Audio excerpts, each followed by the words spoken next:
जेथे आठवती स्वामीचे ते पाय, उत्तम ते ठाय रम्य स्थळ, रान अथवा घर एकांत लोकांत, समाधान चित्त ते घडी. एक शांत बसा, कीर्तन ऐका. धन्य तो हा काळ सरे आनंद रूप, वाहता संकल्प गोविंदाचे, रान अथवा घर एकांत लोकांत, समाधान चित्त ते घडी. तुका मने लाभ काळतेची जिने, तुका मने लाभ काळतेची जिने, भाग्य नारायण उत्तम ते, रान अथवा घर एकांत लोकांत, समाधान चित्त ते घडी. नमो ज्ञानेश्वरा.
नमो ज्ञानेश्वरा. निवृत्ती उदारा सोपान देवा, मुक्ताबाई नमो त्रिभुवन पावनी. आद्यत्रय जननी देवांची जयांची केलिया स्मरण, होय सकळ विद्यांचे अधिकरण. तेचे वंदो श्रीचरण श्री गुरूंचे, ते नमस्कारोनी आता. जेथे आठवती स्वामीचे ते पाय, जेथे आठवती स्वामीचे ते पाय, उत्तम ते ठाय रम्य स्थळ, रान अथवा घर एकांत लोकांत, समाधान चित्त ते घडी. प्रस्तुत प्राप्त प्रसंगी कैवल्य साम्राज्य चक्रवर्ती विश्वमौली ज्ञानोबाराय, शांती ब्रह्म संत श्री एकनाथ महाराज, वैराग्य रागरसिक जगतवंदे जगद्गुरु श्री संत तुकोबाराय आदी करून या विश्वातील ज्ञात अज्ञात दृश्य दृश्य कोटीतील सकल संत महापुरुषांच्या परमकृपाशीर्वादाने 44व्या वर्षामध्ये पदार्पण करत असलेला भव्य दिव्य स्वरूपाचा उत्सव. आणि या उत्सवातील आज चतुर्थ दिवसाची कीर्तन सेवा महद भाग्याने मला प्राप्त झाली. पारमार्थिक अंगाने माझं भाग्य आहे. विठ्ठल विठ्ठल.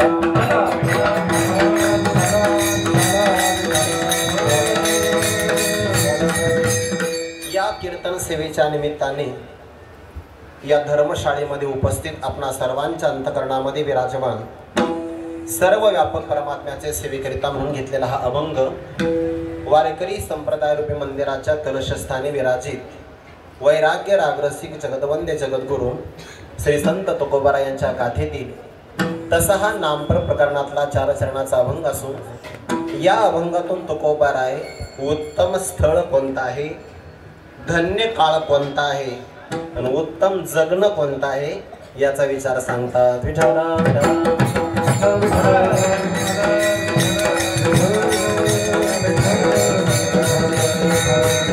या अभंगाचा काही भाव आपल्या समोर ठेवण्यापूर्वी एक दोन शब्दाचा परिहार देणं महत्वाचं आहे. आपला महाराष्ट्र हा महान राष्ट्र आहे.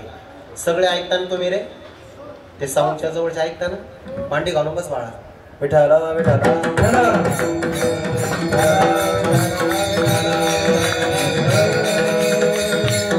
कमीत कमी 8:30 पर्यंत तरी सगळे तुम्ही माझ्याच ताब्यात आहात. आता विठाला विठाला.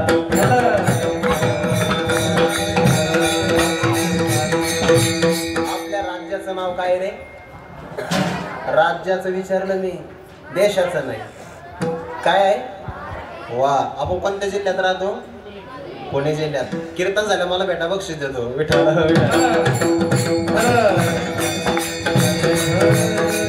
आपल्या राज्याचं नाव काय आहे? तुम्हाला सगळ्यात कळत नाही बोलणं, आवाज मोठा येत नाही. काय नाव आहे? क्या बात आहे. आता वाटतं शाळेत आले, धर्मशाळेत नाही. विठ्ठल विठ्ठल.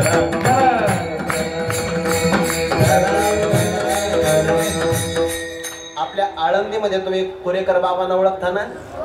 ऐका, बाबा सांगत असतात महाराष्ट्र हे संतांचं उभं पीक आहे. उभं पीक कशाला म्हणतात? आता इथं आंब्याचं झाड आहे बरं काय धर्मशाळेत, ते गजूदादांनी काढलं की नाही मला माहिती नाही, पण मी पाहिलेलं आहे. मग कधी कधी एखादं झाड फार मोठं असतं पण उगं त्याला 4-5च कैऱ्या लागतात, त्याला उभं पीक नाही म्हणत. पानं कमी फळं जास्त त्याला म्हणतात उभं पीक. तसं महाराष्ट्र हे संतांचं उभं पीक आहे.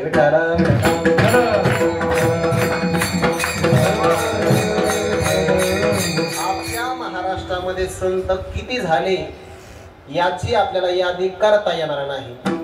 थोडी फार केली तर ती आपल्याला माहिती आहे, पण माहिती नसणारे संत जास्त प्रमाणात आहे. ती यादी काही आपल्याला करता येणार नाही. विदर्भ प्रांतामध्ये वर्धा नावाचा जिल्हा आहे. त्या जिल्ह्यामध्ये हिंगणघाट नावाचा एक तालुका आहे आणि पारडी नावाचं गाव. या गावामध्ये आवाज कमी जास्त नका करू, व्यवस्थित करा. विठाला विठाला.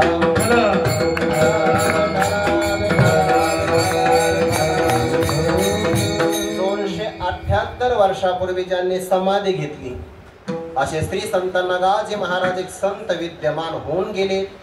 संतांना गेलेत असं म्हणायचं नाही बरं, फक्त ते आपल्या नजरे आड झाले म्हणून गेले असं म्हणायचं. नाहीतर संत जगात कायम विद्यमान असतात. संत शब्दाचा अर्थ आहे कायम राहणारे. विठ्ठल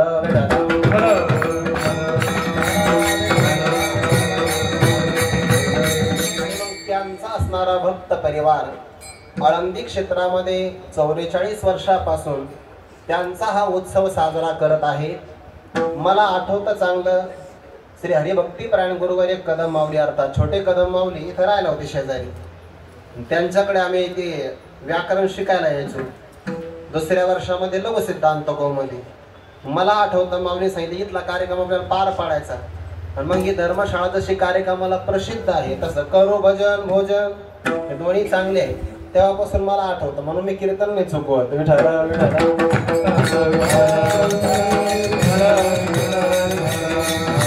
आणि 2-3 वर्षापासून कीर्तन करण्याचा योग प्राप्त होतो. सुंदर असं नियोजन करणारे, सेवाभाव धारण करणारे आपल्या सर्वांचे आदरणीय हरिभक्तीपरायण गुरुवर्य लक्ष्मण बाबा दाभेकर, त्यांचा असणारा संपूर्ण परिवार आणि सगळ्या क्षेत्रामध्ये नैपुण्य धारण करणारे, सगळ्या क्षेत्रात गजूदादाला सगळं जमतं मला नंतर माहिती झालं. ते मृदंगही वाजवतात, विशारद आहे, कालंगार आहे, बहुतेक विशारद आहे. त्यांना गायनही चांगलं जमतं, ड्रायव्हिंग पाहायचं कामच नाही, स्वयंपाकही चांगला जमतो आणि ते असं म्हणतात कराटे खेळतात.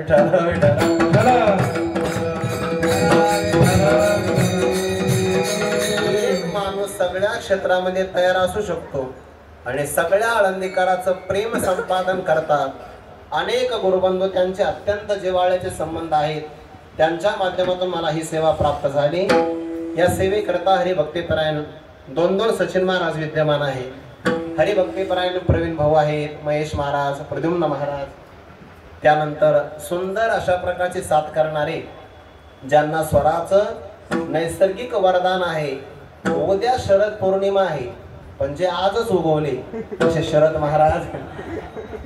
ज्यानंतर ज्यांना सुंदर असा स्वर्गीय आवाज प्राप्त झाला त्यांचा आवाज ऐकला की मला प्रमाण आठवतो. तो का म्हणे मेघ नाचवे मयुरे, असे मयूर महाराज म्हस्के. आणि आपल्या सगळ्यांना एका घासात सामावून घेणारे, घासाला म्हणतात कवळ, आणि अशी ज्यांच्याकडे कवळ आहे असे दीपक महाराज कवळे. या सर्वांच्या चरणारविंदी अभिवादन करून अभंग चिंतनाला प्रारंभ करूया. मस्तक माझा पायावरी,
पायावरी या वारकरी संतांच्या सर्वांच्या चरणारविंदी अभिवादन करून अभंग चिंतनाला काही भाव आपण पाहण्याचा प्रयत्न करू. प्रस्तुत अभंगातून तुकोबाराय उत्तम स्थळ कोणतं आहे किंवा ठिकाण कोणतं आहे, धन्य अशा प्रकारचा काळ कोणता आहे आणि उत्तम जगणं कोणतं आहे ते अभंगातून सांगतात. तुम्ही सगळे आळंदीत राहतात ना रे, संस्थेत राहतात ना, शाळेत जातात का, रविवारी पण विठाला विठाला.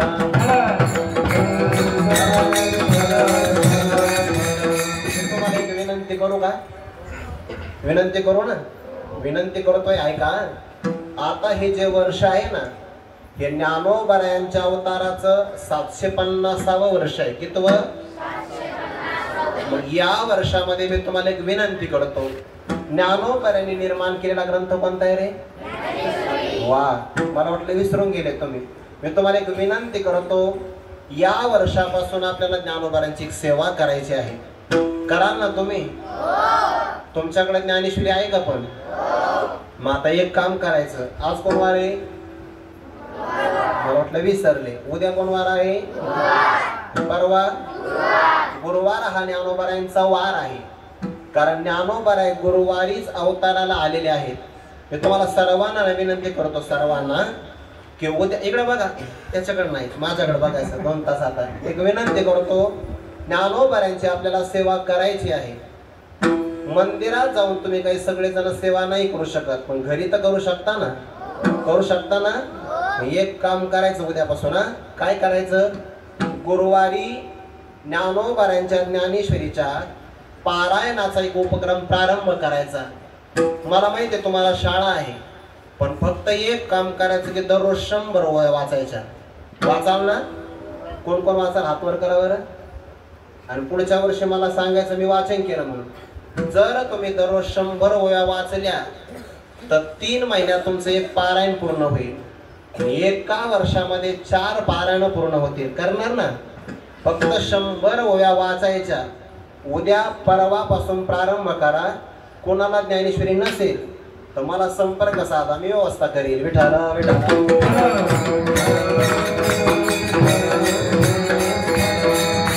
ज्ञानेश्वरी वाचनाचा संकल्प करायचा. कधीपासून करायचंय? म्हणजे परवापासून. आणि आणखीन एक विनंती करतो, इतर धर्मामध्ये जर आपण गेलो तर ते सगळ्या धर्मातले लोक, विद्यार्थी तिथला नियम पाळतात. तुम्ही उद्यापासून एक काम करायचं,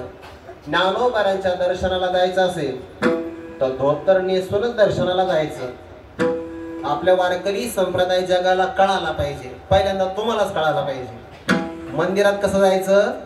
धोतर नेसून. आणि कीर्तनाला कसं यायचं? वा, धोतर नेसून यायचं आणि टोपी घालून यायचं. कराल ना उद्यापासून? कपड्याचा नियम उद्यापासून आणि वाचनाचा नियम परवापासून. विठाला विठाला.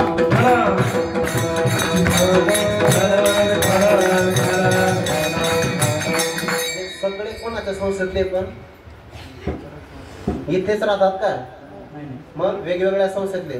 तुमच्या संस्था चालकांचे महाराजांचं मला नाव सांगा, मी भेटायला येतो. विठाला विठाला.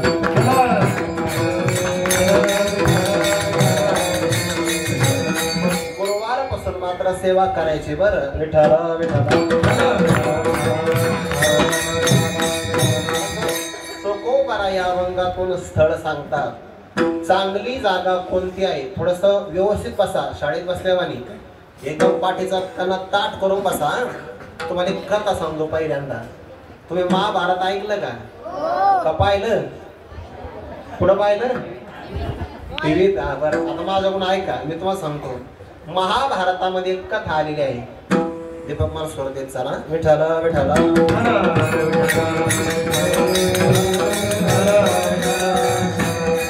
आपण ज्या जागेत राहतो ना, त्या जागेचा आपल्यावर प्रभाव पडत असतो. आता असा पूर्णविराम झाला की थाप आली पाहिजे बरं. सजग राहावं लागतं मृदंगाचार्यांना. विठाला विठाला.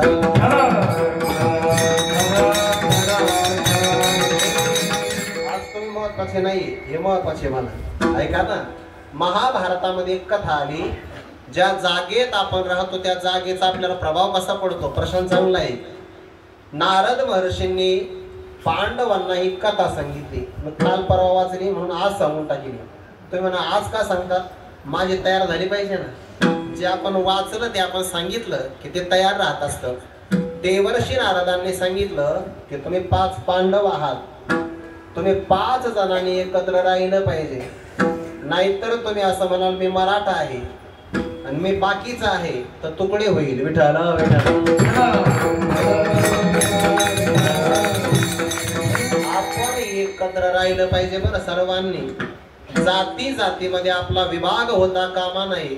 नाहीतर मग योगींचं वाक्य बटेंगे कटेंगे. विठाला विठाला.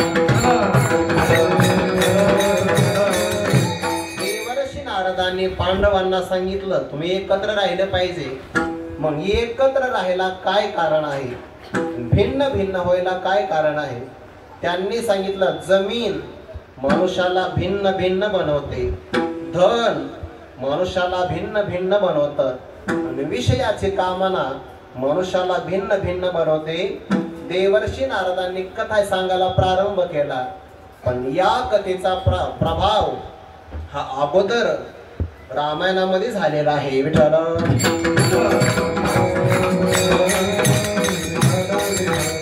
प्रभू रामचंद्र वनवासाला निघाले. लक्ष्मणाने सांगितलं मलाही वनवासाला यायचंय तुमच्या सोबत. जानकी मातेने सांगितलं मी अर्धांगिनी आहे, पतीची या मता अनुसरवणी पतिव्रता. पतीच्या मतानुसार पतिव्रता माऊलीने वागलं पाहिजे. पतिव्रतेचे हृदय जैसे पती वाचवणीने स्पर्शे. त्यामुळे मी तुमच्या मागे येणार आहे. बरेच दिवस वनात राहिले. मी एकदा प्रवास करता करता एका अरण्यातून चालले. अरण्यातून जाताना वनवासी लोकांच्या पायात चप्पल नसते बरं. आता आपल्याही पायात नसते कीर्तनाला येण्याच्या अगोदर. विठाला विठाला.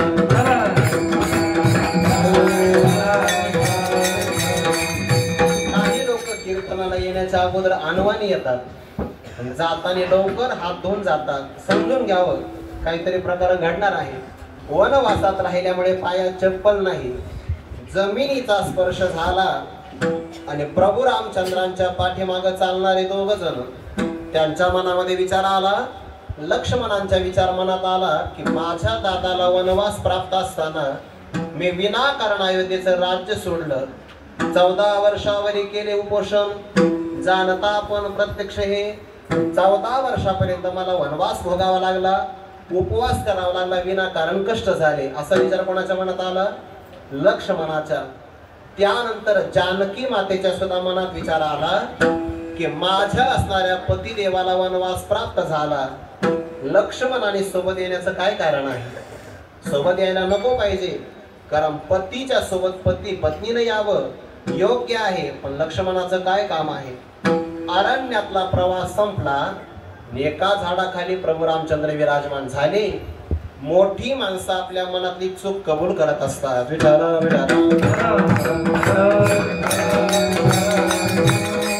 त्या दोघांनीही प्रभू रामचंद्राच्या समोर आत्मनिवेदन केलं आणि प्रभूला सांगितलं, प्रभू आमच्या दोघांच्या मनात असा वाईट विचार का आला? भगवंताने सांगितलं, तुमच्या मनाचा दोष नाहीये. तुम्ही ज्या जमिनीतून चालला ना, या जमिनीमध्ये पूर्वी एकदा 2 राक्षसांचं युद्ध झालेलं आहे. त्यांचं रक्त या जमिनीत सापडलं आणि त्या रक्ताचा स्पर्श ज्या जमिनीला झाला ते तुमच्या पायाला लागल्यामुळे तुमचे मन बदलले. एवढा स्पर्शाचा संबंध आहे. आपण तो कोणाच्या वळकटीत जाऊन बसतोय. विठाला विठाला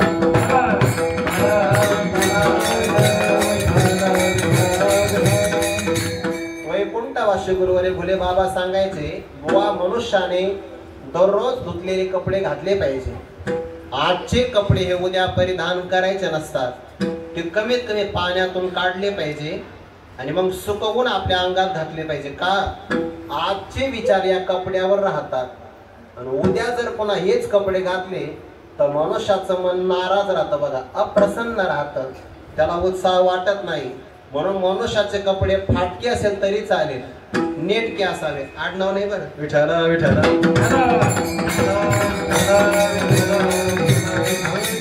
कपड्याचा सुद्धा प्रभाव पडत असतो. एकदा मी सकाळी पूजा करून निघालो, कपडे माझे चांगले स्वच्छ होते, पण पाठात गेल्यानंतर मला झोप यायला लागली. पण असं कसं काय झालं बरं? रात्र आपली झोप चांगली झालेली आहे, पाठात झोप का आली? मी आसन पाहिलं आणि मग मला कळालं याच्यावर एका जणाची लय तपश्चर्या झालेली आहे.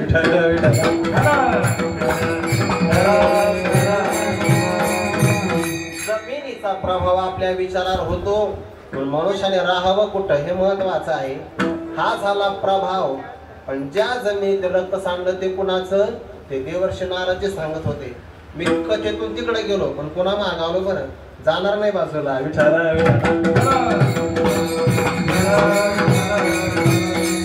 देवर्षी नारद पांडवांना सांगतात, तुमचं नवीनच लग्न झालं आहे, कदाचित एखाद्या स्त्री विषयी तुमच्या भावामध्ये खंड पडू शकतो, म्हणून तुम्ही सावधपणाने राहिलं पाहिजे. म्हणजे का बरं? स्वंद आणि उपसंद नावाचे राक्षस होते. पूर्वीच्या काळात राक्षसही तप करायचे बरं. आता हल्लीच्या काळात साधकांनी केलं पाहिजे, एवढा तरी आदर्श घेतला पाहिजे. ज्याच्या वाणीत तप आहे त्याचा ऐकलं गोड लागतं. विठाला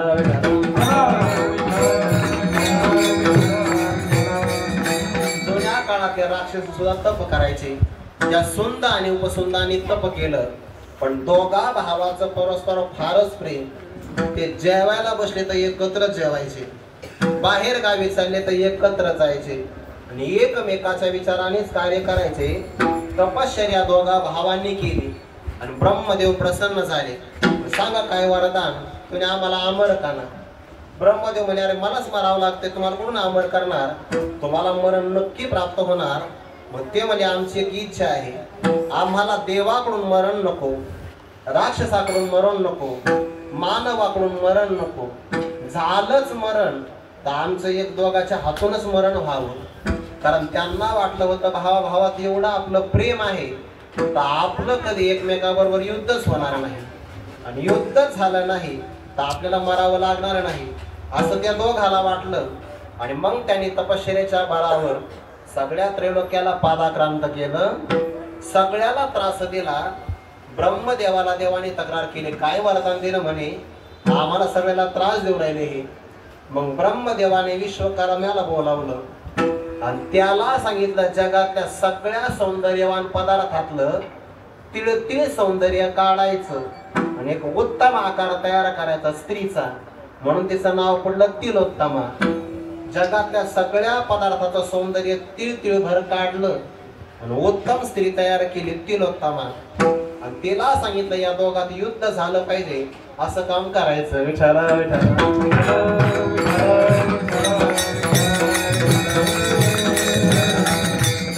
निघाली आणि जिथं हे दोघं बंधू एका वनात फिरत होते त्या वनात एका झाडाची फुलं वेचण्याचं ते काम करू लागले आणि सहज सुंद आणि उपसुंद दोघांचे लक्ष तिच्याकडे गेलं. दोघही धावले बघा. पतंगा दे प्यालिंगण ते तर त्याचे अचूक मरण देवी विषयी आचरणात्मक घाता आकृष्ट झाले आणि त्या तिलोत्तमा नावाच्या अप्सरेकडे पळाले. सुंद मोठा होता आणि उपसुंद लहान होता. दोघांनी विचारलं स्त्रीला, काय कारणाकरता तू इथं आली? तिने सांगितलं, मी उपवर झालेले आहे आणि योग्य वराच्या शोधात आहे. त्याला स्वयंवर म्हणतात. जुन्या काळात परवानगी होती बरं स्वयंवराची, पण त्यात अटी फार होत्या.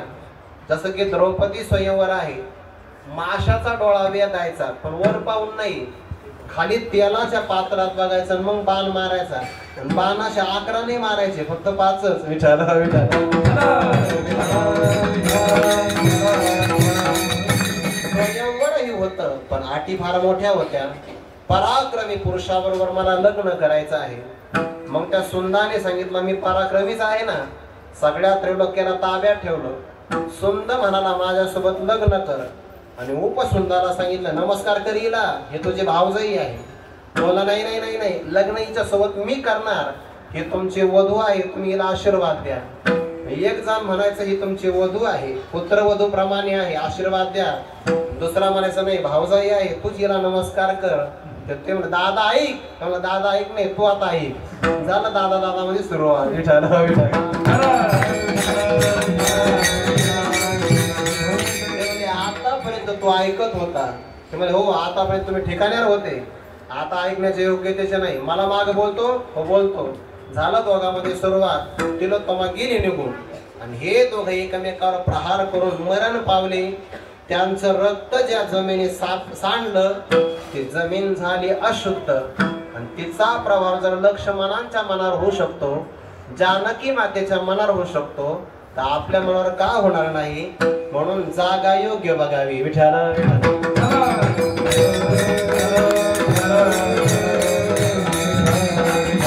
कारण प्रभाव जागेचा सुद्धा होत असतो. ज्याला साधना करायची त्यांनी जागा चांगली बघावी. बरं, विशेषतः ज्याला योग साधना करायची त्यांनी जागा चांगली बघितली पाहिजे. ज्ञानोबा भगवद्गीतेमध्ये सांगता, शुचो देशे प्रतिष्ठाप्य स्थिरमासनमात्मनः नात्युच्छ्रितम नातिनीचम चैलाजिन कुशोत्तरम तरी विशेष आता बोली जेल परिते अनुभवा उपयोगी जाईल. म्हणून तैसे एक लागेल स्थान पहावे. ज्ञानोबा म्हणतात हे अनुभवाला उपयोगाला जाईल. या करता योग्य जागा पाहिली पाहिजे. जागा योग्य कोणती?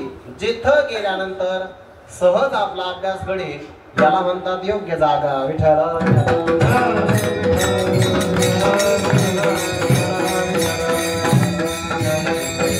योगा करता जागा योग्य बघावी. बरं, हा नियम योगा करता जास्त आहे. हा नियम कर्मा करता पण जास्त महत्वाचा आहे. पण योग्य जागा बघावी हा नियम ज्ञाना करता नाही, भक्ती करता सुद्धा नाही. तुम्ही असं मला कसं काय?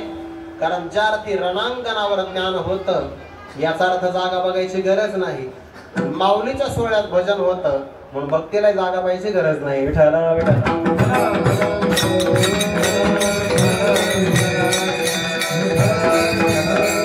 भगवंताला विचारलं जागा योग्य बघावी. भगवंताने उल्लेख केला बघा, निगूढ मठ व्हावा का शिवालय. जागा योग्य अशी आहे की जिथं वर्षा काळावी निर्झरे मिळतात. सगळ्या प्रकारची फळझाड अनुकूल आहे. साधकांचं वास्तव्य आहे. लोकांचं येणं जाणं कमी आहे. जो संती वसविला ठावो साधकी वसते व्हावे. अशा जागेमध्ये योग्य साधना करावी हे भगवंताचं मत आहे. ज्ञानोबा सुद्धा सांगतात की योग्य जागेमध्येच राहावं. विचार बदलतात. पण तुकोबारांना विचारलं, महाराज तुमच्या मतानुसार उत्तम जागा उत्तम ठिकाण कोणतं आहे? तुकोबारा सांगतात, जिथे आठवती स्वामीचे ते पाय, स्वामीचे ते पाय. जिथे आठवती स्वामीचे ते पाय, स्वामीचे ते पाय. जिथे आठवती स्वामीचे ते पाय, स्वामीचे ते पाय.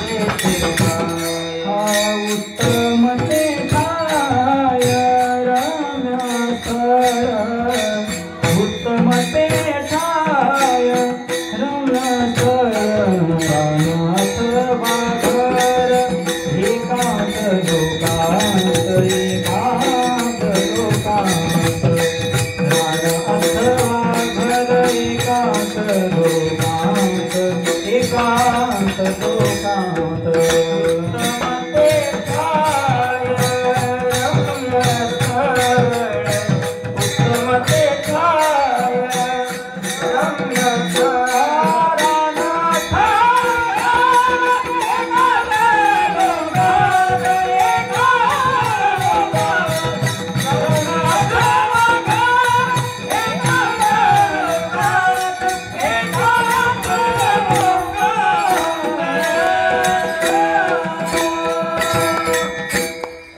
जागा योग्य आहे तुकोबरा सांगतात जे ते आठवती स्वामीचे ते पाय उत्तम ते ठाय उत्तम ते स्थळ रम्य ते रमणीय आहे बरं.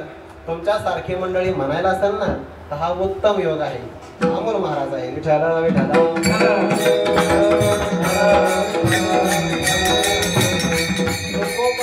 उत्तम ठिकाणाचं वर्णन नाही करत बरं.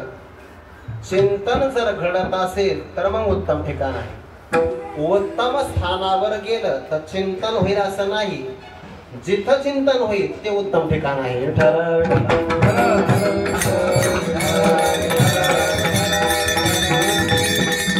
साधकाला काही गोष्टी बाहेरच्या आवश्यक आहे आणि काही गोष्टी त्याच्या ताब्यात आहेत त्या आवश्यक आहे.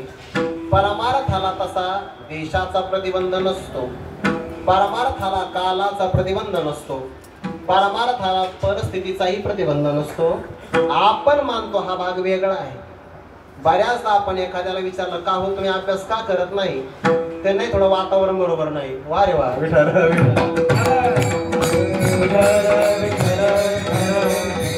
वातावरण कधीच बरं नसतं. ते आपल्याला करावं लागतं. वातावरण म्हणजे समुद्राच्या लाटा आहे. त्या कधीही शांत होणाऱ्या नसतात.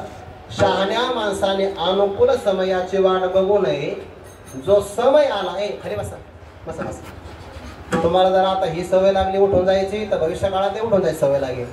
आता बसा तसंच नाही तर मग यायचंच नाही. विठाला विठाला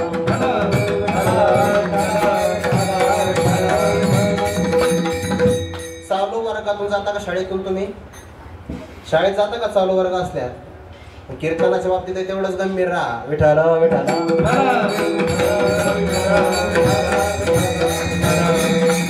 कीर्तनात देव उभा असतो आणि आपल्या देवाकडे चक्र आहे. मग काय अवघड झालं मला बोलू नका.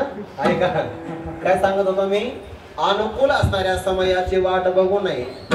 अनुकूल जागेची वाट बघू नये आणि अनुकूल परिस्थितीची वाट बघू नये. जी परिस्थिती आली असेल तशाच प्रकारे मनुष्यांनी साधना करावी. स्थानाचा सुद्धा हाच नियम आहे. फक्त एवढंच आहे की चिंतन मात्र घडलं पाहिजे.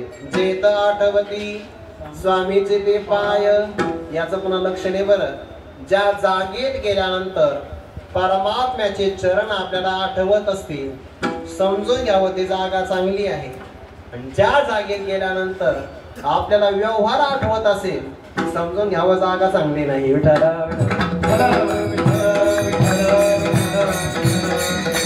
या बाबतीमध्ये जगात आळंदी सारखं क्षेत्र कोणतंच नाही बघा. फक्त एवढं आहे की याचं महत्व कळायला थोडं बाहेर फिरून यावं लागतं. तुम्हाला एक वाक्य सांगतो बरं. आता हे विद्यार्थ्यांना सगळं ऐका बरं. चांगलं वाक्य काय आहे. बाहेर फिरण्यात मजाच नाही पण हे बाहेर फिरल्याशिवाय कळत नाही.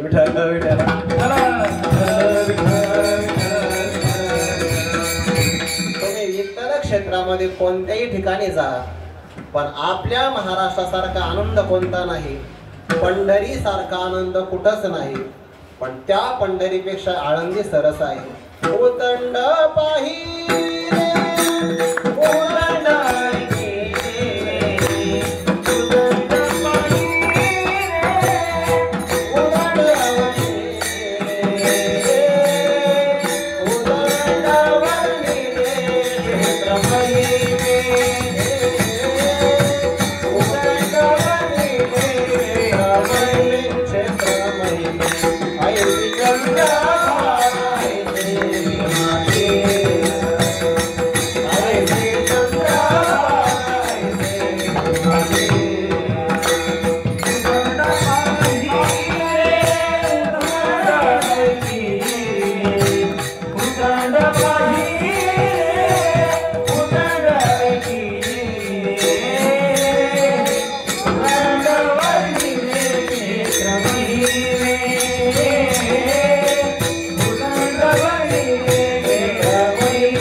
सांगतात उदंड पाहिले उदंड ऐकिले उदंड वर्णिले क्षेत्र महिमे पण ऐसी चंद्रभागा ऐसे विमातीर ऐसा विटेवर देव कुठे जगात कुठं नाही. चंद्रभागा फक्त पाहिजे नाही बरं, स्नान योग्य ठिकाणी करायचं. कुठं खरा नावाला विचारा.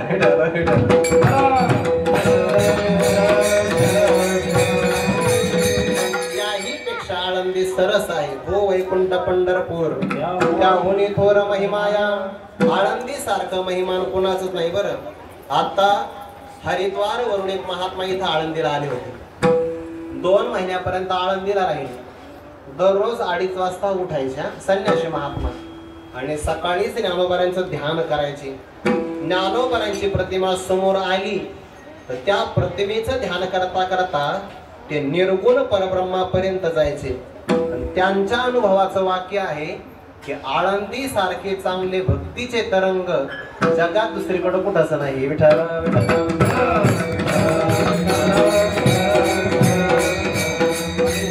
वैकुंठवासी गुरुनाम गुरु शांताराम गुरुजी सांगायचे, बुवा आळंदीतल्या इंद्राणी पात्रातला गाळ खावा पण आळंदी कधी सोडू नये. विठ्ठल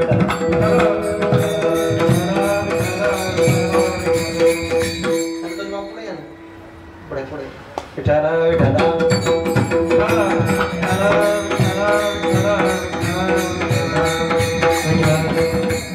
जे ते आठवते स्वामीचे ते पाय. स्वामी कोण आहे? स्वामी 2 प्रकारचा. स्वामी ईश्वरालाही म्हणतात आणि स्वामी आपल्या गुरुदेवालाही म्हणतात. ज्ञानेश्वरीच्या तशा ओव्या आहेत. आता विश्वात्मक माझा स्वामी श्री निवृत्ती राजा तो अवधारू वाक्य पूजा ज्ञानदेव म्हणे किंवा 12व्या त्यातली अंतिम ओवी ज्ञानदेव म्हणे तुम्ही संत ओळखावेची आम्ही. हे पडविली जे स्वामी पडविलो जे स्वामी श्री निवृत्ती देवे अर्थात निवृत्तीनाथ महाराज स्वामीच आहे. सदाशिवाचा अवतार स्वामी निवृत्ती दातार. जसा श्री गुरूंच्या विषयी स्वामी भाव आहे तसा देवाच्या विषयी सुद्धा स्वामी भाव आहे. तैसे सकल पुरुषार्थ जेने स्वामी का सनाथ 18व्या त्यातली ओवी आहे. किंवा म्हणे जय जयाचे स्वामी नवल कृपा केली तुम्ही. म्हणून आपल्याला देवाचं स्मरण होत असेल किंवा गुरुदेवाचं स्मरण जिथं होत असेल समजून घ्यावं ते ठिकाण ते स्थळ आपल्याकरता उत्तम आहे. मी महापुरुषांचं उदाहरण सांगितलं तसं श्री गुरु चंद्रशेखर महाराजांनी एक उदाहरण सांगितलं ते आठवलं म्हणून सांगतो. विठ्ठल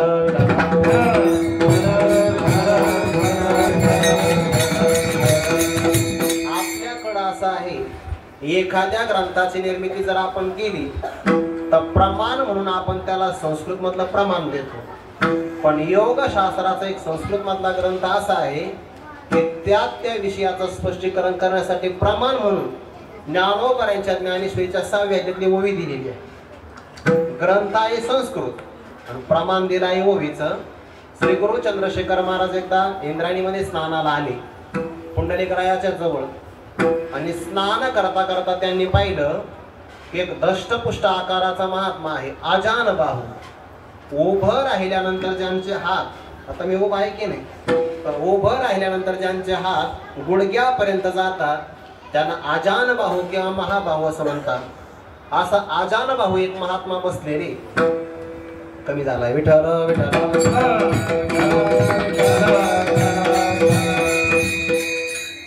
चंद्रशेखर महाराज स्नानाला आले आणि त्या महात्म्याने ओंकाराला प्रारंभ केला.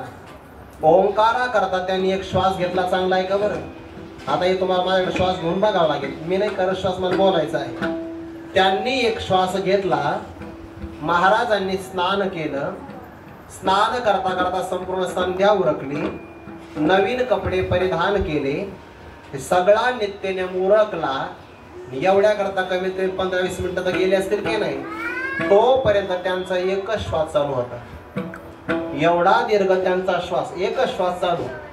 महाराज स्नाना करता आले, कपडे काढले, नूतन कपडे परिधान केले, संध्याही सगळी झाली.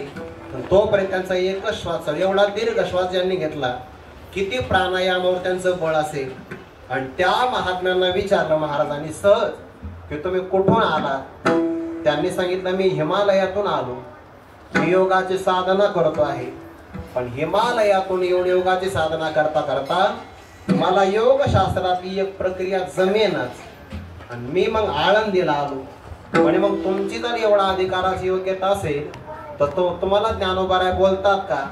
त्या महात्म्याच्या डोळ्यातच पाणी आलं. त्याने ज्ञानोबारायांनी माझ्याशी बोलावं. ज्ञानोबाराय बोलू शकतात पण तेवढी माझी योग्यता नाही. पण ज्ञानोबारायांच्या मंदिरावरचा कळस जरी पाहिला ना तरी माझ्या मनातल्या शंकाचं समाधान होतं. हा आळंदीचा अधिकार आहे.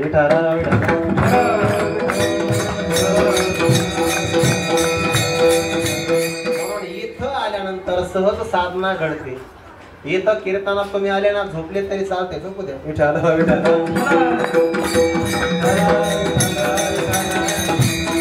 कारण इथे झोप सुद्धा वाया नाही ना जाणार. इथे नामस्मरण होतंय ते त्यांच्या कानात जाईल.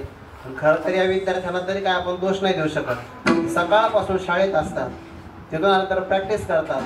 हरिपाटी यांनीच केला असेल ना. आता कीर्तन ऐकायला बसले, उपकार आहे माझ्यावर.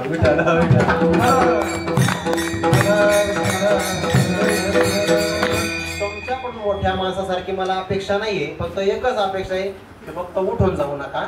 कीर्तनातून उठून जाऊ नये, नाहीतर मनुष्य मग जीवनातून उठत असतो.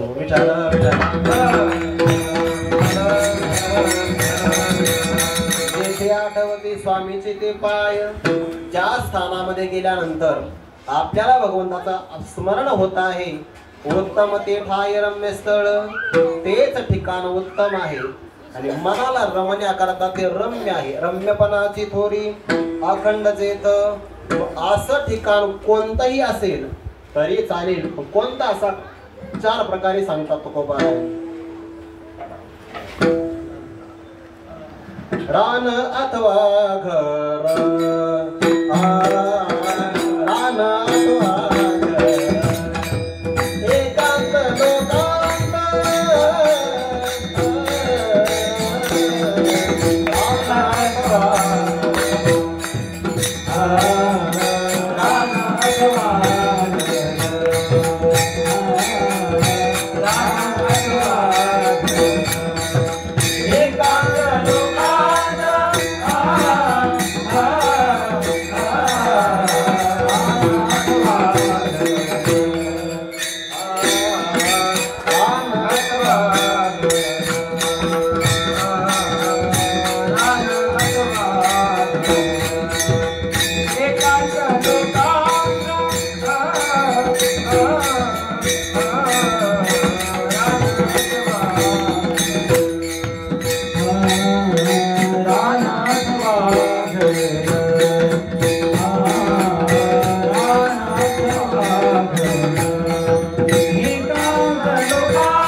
जमतं बरं मला. विठाला विठाला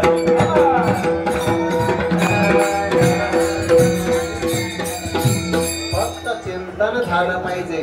ते कोणतंही ठिकाण असो, रान अथवा घर, एकांत लोकांत, अशा ठिकाणी राहिले तर समाधान चित्त तेथे घडी. प्रत्येक घडीला घटकेला समाधान प्राप्त होतं. विठ्ठल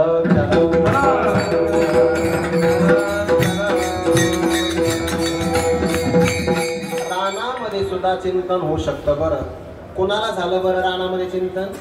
कुणाला झालं असेल? सावता महाराजांना. कांदा मुळा भाजी अवघी विठाबाई माझी. अगोदर नका घेऊ, फक्त विठाबाई माझी तेच आपल्याला घ्यायचं आहे.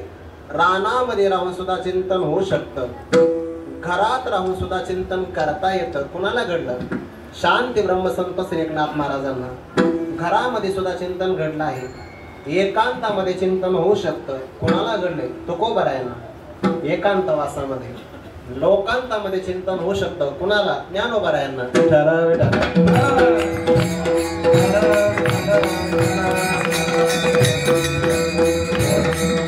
चिंतन कुठेही पण होऊ शकतं.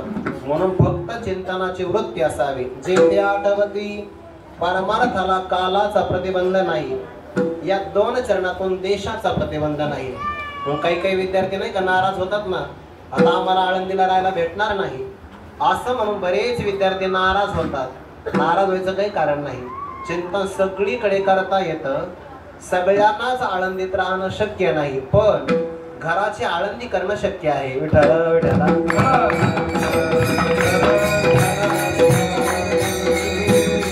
ज्या दिवशी आपल्या मनात ज्ञानोबाराय असतील त्या दिवशी आपण आळंदीतच असाल यामध्ये संशय नाही. रानात राहिला तरी चिंतन होऊ शकतं. रानात वा घर, घरामध्ये सगळी सामुग्री असते पण चिंतन करता येतं. बरं वैष्णवा घरी सर्व काळ,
घर पण त्या घरात टाळ असावे बरं तर भजन होईल. रान अथवा घर, एकांतामध्ये सुद्धा भजन करता येतं. लोकांतामध्ये पण करता येतं. ज्यांचं आपण पाठीमागच्या महिन्यामध्ये पुण्यस्मरण साजरं केलं, नारायण बाबा वांगीकर, त्यांच्या चरित्रातला एक प्रसंग मी असा ऐकला की ते गावाकडं रोते बाळ महिना जे वारकरी होते ना, त्या महिना वारकऱ्याच्या सोबत वारी करायची. पण वारी करताना लोकांमध्ये राहत नव्हते. एक तर पुढे जायचे तर सगळ्यात मागे राहायचे. का? नामस्मरण घडावं म्हणून. म्हणजे आपले महात्मे असे होऊन गेले की जर ते एकटे राहिले तर नामस्मरणाकरता एकटे राहतात. आता विद्यार्थी एकटे राहतात कटिंग करण्यासाठी. विठ्ठल विठ्ठल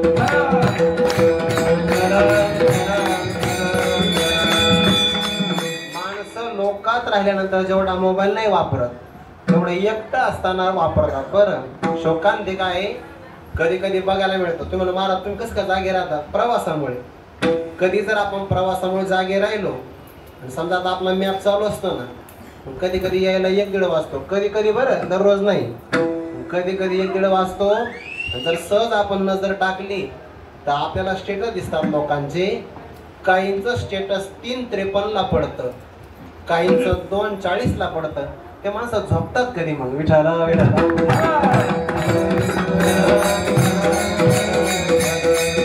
शोकांतिका आहे शोकांतिका. एकांतात राहिल्यानंतर एकांत वाया जातो बरं का. बऱ्याच लोकांना 1 वाजेपर्यंत झोप येत नाही. ज्यांची झोप बिघडली त्यांचं आरोग्य बिघडलं. आणि हा आता एक रोग होतो आहे. हा रोग आपले लोकात शिरलाय. ही आणखीन पश्चातापाची गोष्ट आहे.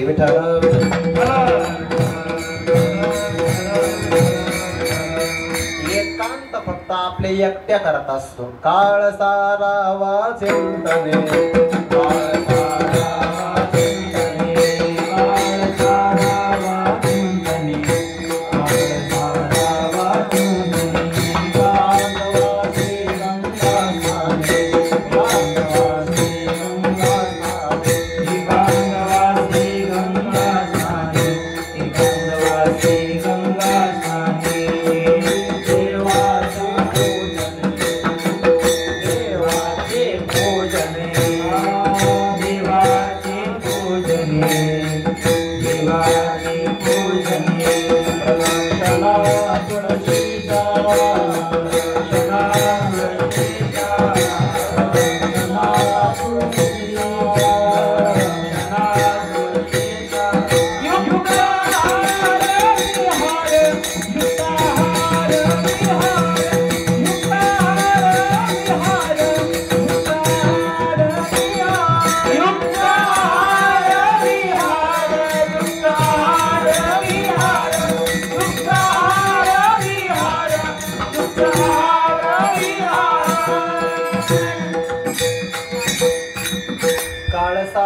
चिंतने, एकांतवासी गंगा स्नाने, देवाचे पूजने प्रदक्षिणा तुळशीच्या.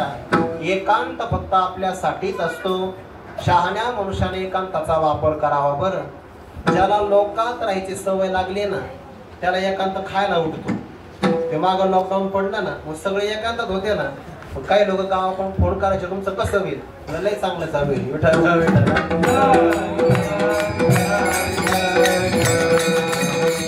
आमचा आश्रम तर साधण्याला एवढा अनुकूल आहे. आश्रमाच्या बाहेर आल्याशिवाय नेटच चालत नाही. इतका अनुकूल आहे.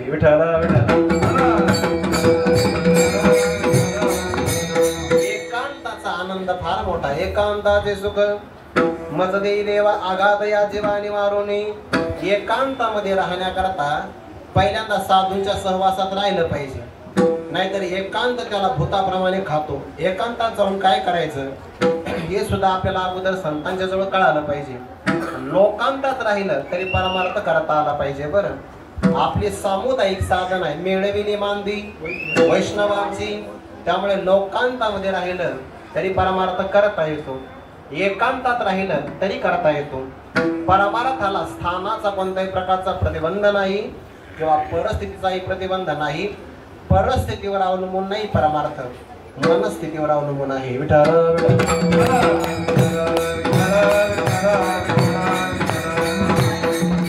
आपली अभ्यास करण्याची वृत्ती पाहिजे. अभ्यास करता येतो. आळंदीमध्ये मी असा एक विद्यार्थी पाहिला. तुम्ही ऐकता का सगळे? एक विद्यार्थी मी असा पाहिला आळंदीमध्ये. तो त्याचं आता नाव वगैरे काही सांगत नाही, पण तो संस्थेमध्ये शिकतो आहे दिवसभरामध्ये. आणि रात्री परिस्थिती हालाकीची असल्यामुळे एका ठिकाणी सिक्युरिटी म्हणून काम करतो आहे. ज्याला अभ्यास करायचा तो कसाही करू शकतो. ज्याला करायचं नाही तो अनुकूलतेची वाट पाहतो. आता आळंदीमध्ये सुविधा फार मोठ्या आहे. खरं तर विद्यार्थ्याला सुविधा जास्त नसाव्या. सुखार्थीनं कुतो विद्या, विद्यार्थीनं कुत सुखम. विद्यार्थ्याला सुख नसावं. जो सुखार्थी आहे त्याला विद्या मिळत नसते.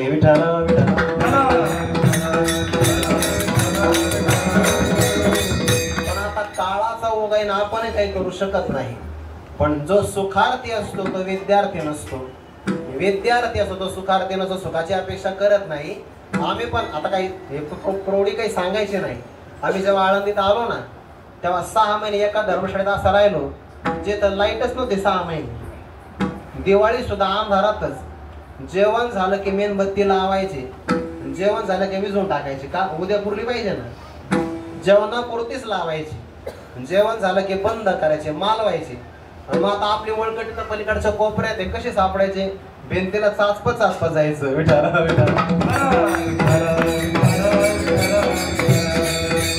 इथे जर लाईट नसेल तर माणसाला करमत नाही बघा. किंवा थोडासाही जेवणाला उशीर झाला तर लगेच फोन घरी जातात, पण घरून फोन पुन्हा रिटर्न माघारी येतात, पण त्यांना नाही येत. विठाला